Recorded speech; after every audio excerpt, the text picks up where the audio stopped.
Bonjour à tous, alors je réalise une petite vidéo par rapport aux résultats de trading de la semaine dernière. Donc pour ceux qui avaient suivi, j'avais déjà sorti un bilan la semaine précédente par rapport aux résultats de trade des jours précédents et j'avais réalisé un profit de 508 $ en l'espace d'une semaine, bien que j'ai tradé uniquement le jeudi et le vendredi.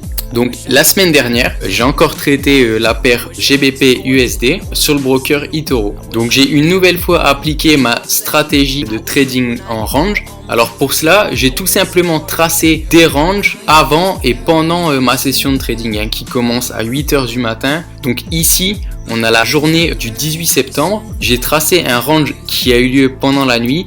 Et j'ai pris un premier trade ici. Le 19, j'ai tracé un canal et j'ai tout simplement tradé ça cassure en prenant un deuxième trade ici. Lors de la journée du 20, j'ai tracé un range, mais ma stratégie de trading ne m'a pas permis de prendre position malgré une petite cassure par ici en milieu de journée. Lors de la journée du 21, j'ai tracé un range qui a eu lieu pendant la journée cette fois-ci et j'ai tradé sa cassure 5 minutes avant la fin de ma session de trading.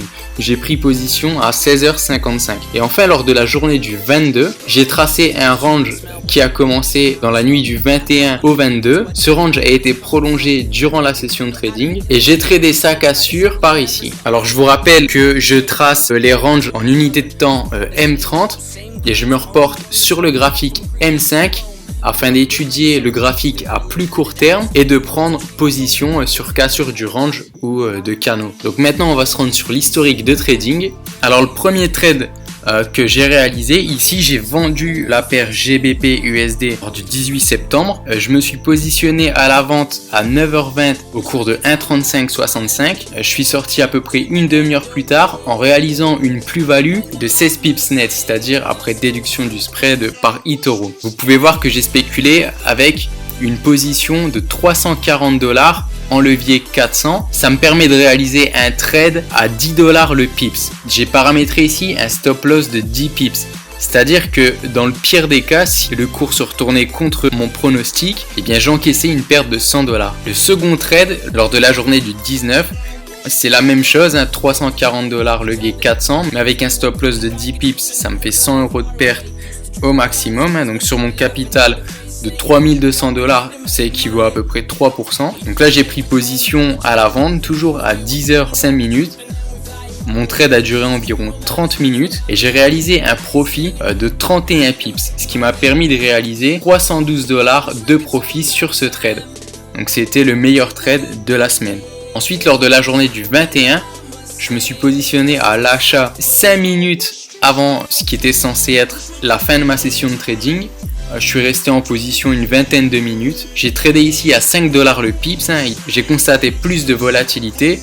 Donc j'ai tout simplement paramétré un stop loss de 20 pips, mais en réduisant la taille de ma position par 2. Ce qui me revient toujours à 100 $ de risque sur ce trade. J'ai réalisé une plus-value de 36 pips net, ce qui m'a permis de générer 180 $ de profit sur ce troisième trade de la semaine. Et enfin, lors de la journée du 22, s'il y avait un peu plus de volatilité, donc j'ai tradé à 5 $ le pips.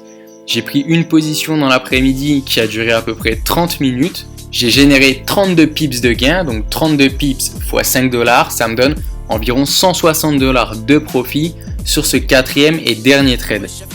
Donc le bilan a été positif, j'ai réalisé aucun trade perdant sur ces 4 opérations, ce qui vous montre que c'est pas la quantité de trades qui compte, mais c'est bien la qualité, et que cette stratégie de trading range, si elle est appliquée correctement, elle peut permettre de générer des profits conséquents. Donc je vous invite à vous intéresser de très près à cette stratégie qui m'a permis de générer 813 $ de profit la semaine dernière avec un capital de base de 3200 $. Donc dans cette vidéo, je vous ai simplement montré les résultats. Je suis pas vraiment entré en détail dans les trades ou les raisons qui m'ont poussé à prendre position sur le marché, car je vous réserve une petite formation sur le sujet qui devrait sortir d'ici quelques semaines et qui devrait être gratuite pour les membres de Forexagon. Je vous remercie d'avoir visionné cette vidéo et je vous dis à très bientôt.